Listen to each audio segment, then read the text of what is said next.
கதை 6. யானைகளும் உதவும் சுண்டெலிகளும். ஒரு அடர்ந்த காட்டின் நடுவில் ஒரு பாழடைந்த அரண்மனை இருந்தது. முறப்பொரு காலத்தில் அந்த அரண்மனையை அந்நாட்டு ராஜா கோடை காலத்தில் உல்லாச இடமாக பயன்படுத்தி வந்தார். தற்சமயம் அந்த அரசர் இறந்துவிட்டதால் அந்த அரண்மனைக்கு யாரும் வருவதில்லை. இதனால் அரண்மனை பாழடைந்த நிலையில் இருந்தது.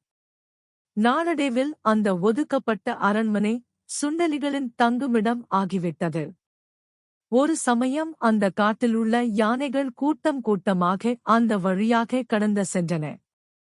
அந்த யானை கூட்டம் எக்காலத்துடன் சத்தமிட்டபடி வழியில் உள்ள எல்லாவற்றையும் கால்களால் மிதித்தும் அடித்தும் நாசப்படுத்தி சென்றன. அந்த பாழடைந்த அரண்மனை யானைகளின் வழியில் இருந்து வந்தபோது அதனை நாசப்படுத்தி வந்தன.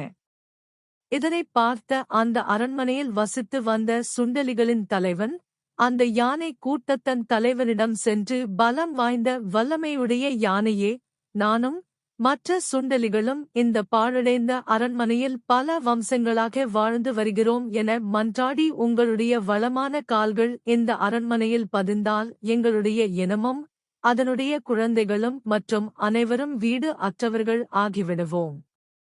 ஆகவே தயவு செய்து எங்கள் உயிர்களையும் உயிர்காக்கும் அந்த அரண்மனை வீட்டையும் ஒன்றும் செய்யாமல் விட்டுவிடுமாறும் பணிவுடன் கேட்டுக்கொண்டது. இதனை அந்த நல்ல உள்ளம் படைத்த யானை தலைவன் ஏற்றுக்கொண்டு தன சக யானை கூட்டத்திடம் அந்த பாழடைந்த அரண்மனையை இடிக்காமல் அந்த இடத்தை விட்டு விலகிச் செல்லுமாறு ஆணையிட்டது. அதன்படியே யானை கூட்டமும் சென்றுவிட்டது. நாட்கள் பல சென்றன. பருவ காலமும் மாறியது. கோடை காலமும் வந்தது. சுண்டெலிகள் காடு முழுவதுமாக சென்று உணவு தேடின. அவை காட்டின் ஒரு பகுதிக்கு சென்றபோது எக்காலமான பிளிரும் சத்தம் கேட்டது. அந்த சத்தத்தை கேட்ட சுண்டெலி சற்று யோசனை செய்தது.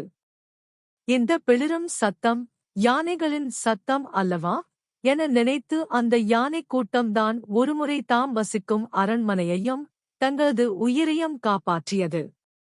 ஆகவே அருகில் சென்று பார்ப்போம் என ஓடின. அங்கே யானைகளின் தலைவனும் இதர யானைகளும் வலுவான கயிற்றால் பெரிய மரக்கட்டையில் கட்டப்பட்டிருந்ததை பார்த்தன. இந்த யானைகள் மனிதர்களால் பிடிக்கப்பட்டு சுமை தூக்கும் வேலைக்காக கட்டப்பட்டுள்ளது என்பதை உணர்ந்து, பயப்படாதீர்கள் தலைவரே எனக் கூறி தன்னுடன் வந்த எல்லா சுண்டெலிகளையும் அழைத்து யானைகள் கட்டப்பட்டுள்ள கயிற்றை கூர்மையான பற்களால் துண்டிக்க செய்தது. இதனால் யானைகள் தப்பித்து சுதந்திரமாக காட்டுக்குள் சென்றுவிட்டன. யானைகள் சுண்டெலிகளுக்கு நன்றி சொல்ல வேண்டிய தருணம் இது.